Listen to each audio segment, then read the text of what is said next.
Before we leave you this week, though, we do want to talk about Detroit sports. The Pistons looking promising, maybe? Yeah, kind of promising. Ansar Khan joins us now. He's the beat writer for the Pistons and the Red Wings with MLive. Always great to have you with us. I'd be with you. I'm not much of a sports person. I'm more focused on their uniforms.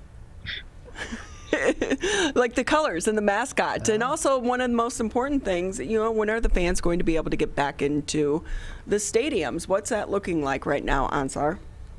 Well, all depends on, the state regulations, what the governor, basically, the politicians, what they decide. It's all up to them. My guess is, in Michigan anyway, we're not going to see that this season. You are seeing it,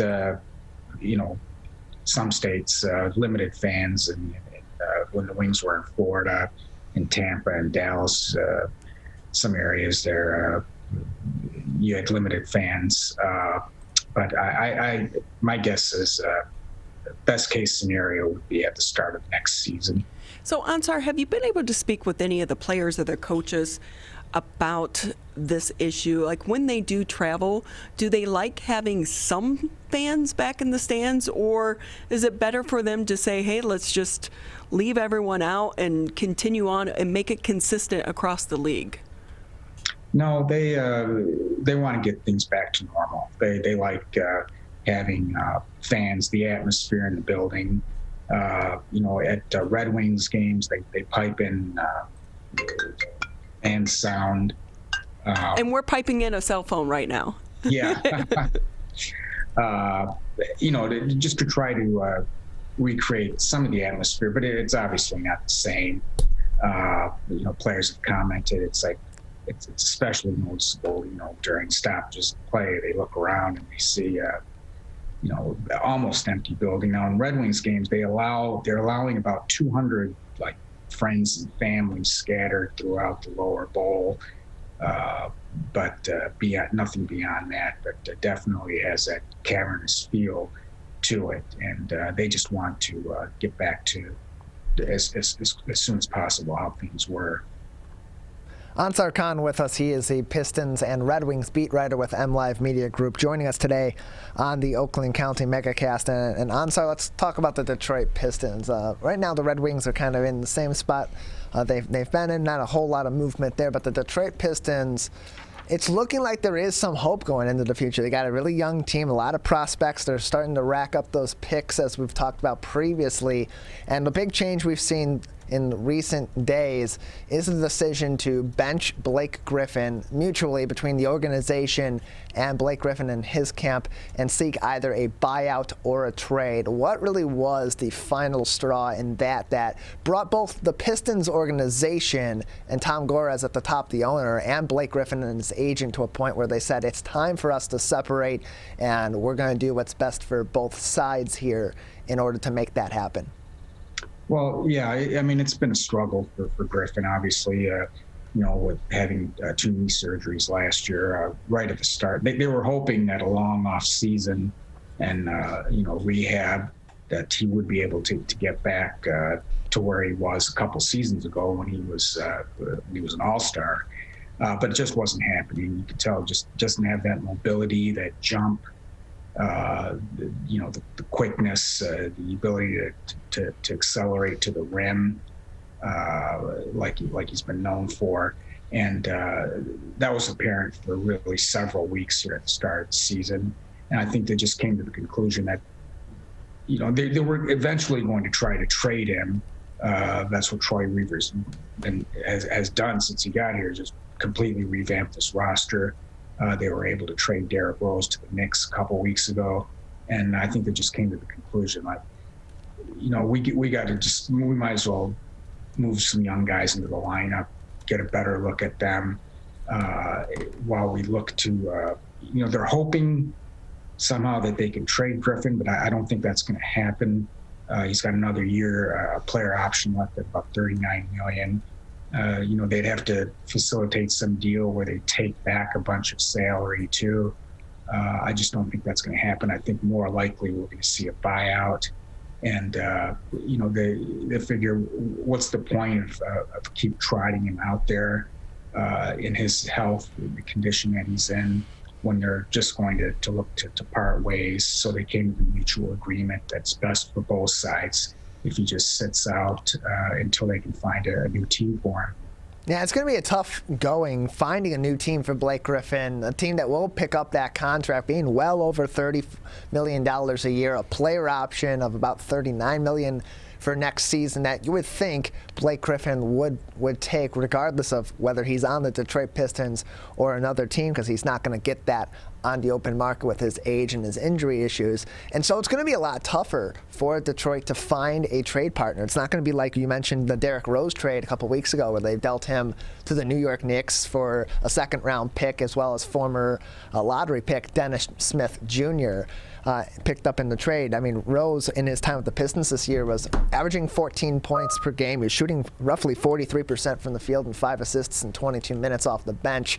He's having a good year despite his past injury problems, and his last 2 years have been of quality play. Made that a lot easier, plus his contract is expiring with no player option.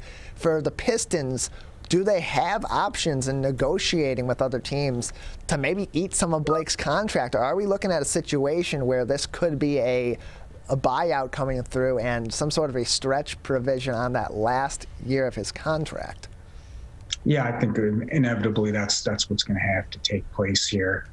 And that would be good for Griffin too, because then he can talk to teams himself and kind of pick and choose what might be the best situation for him.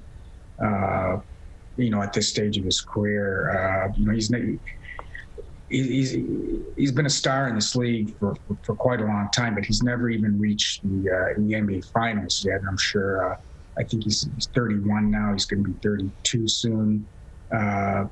It's getting near the end that, he wants to play for a championship contender. He wants to at least reach the finals for the first time. And I think, getting a buyout would give him a little more flexibility to pick the best situation for him. And he'll go somewhere where obviously he's not going to be the go-to guy. He'll be a support player. Who knows, maybe even a sixth man off the bench. He's played like 642 NBA games. He's never come off the bench. He's always been a starter. So maybe maybe a team can convince him that, it's best for him at this stage of his career and with what he's going through health-wise to just come off the bench in a support role for a championship caliber team.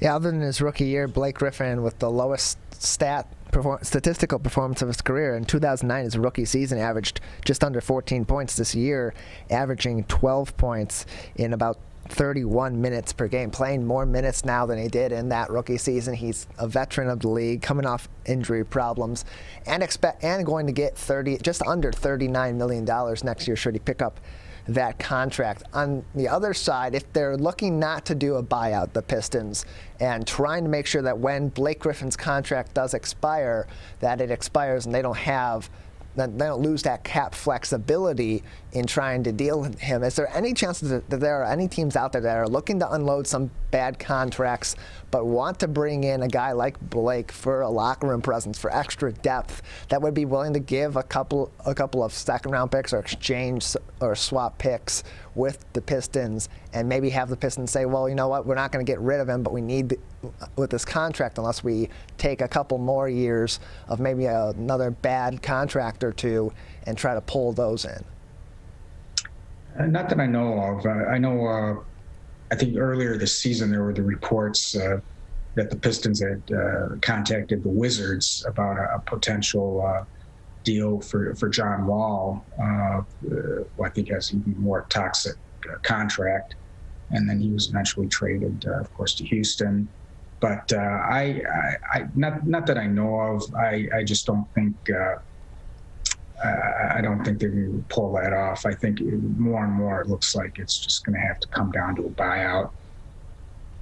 We're joined by Ansar Khan on the Oakland County Megacast. He is a beat writer for the on the Red Wings and the Pistons for MLive Media Group. And Ansar, the good news here for the Pistons, as we've talked a lot about the bad news and about the Blake Griffin contract situation, things are looking up for the Pistons. They're not winning basketball games consistently this season, but they're looking good. The teams that they are beating tend to be some of the contenders in the league, and I think the biggest positive that they're looking at right now is the play of their young guys, particularly their rookies in Sadiq Bey and Isaiah Stewart, who are having, at least in Sadiq Bey's case, having a breakout year in his rookie year. And Isaiah Stewart, a surprise for a lot of people, but I don't think that's the case within the Pistons organization. How satisfied are they with their rookies, and how is that maybe factoring into Troy Weaver's plans with this rebuild? Does that accelerate the process a little bit, their performance in their rookie season? Yeah, no, they're absolutely they're delighted with those, especially those two guys that you mentioned. And Sadiq Bey is one guy that really benefits from Blake Griffin's eventual departure. And right now is sitting. He's getting. He started, I think, 4 of the last 7 games. He's getting more minutes, and you can see showing what he's capable of, especially with his 3-point shooting.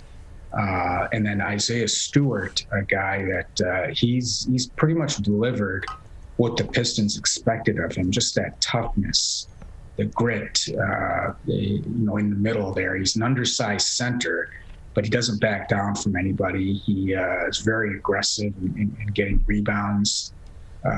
He gets under opponents' skin, and that's one of the things that this team needs. He's kind of a bit of a throwback to he'd be a guy that would fit in well on the Bad Boys or the going to work Pistons. He's in that kind of a mold.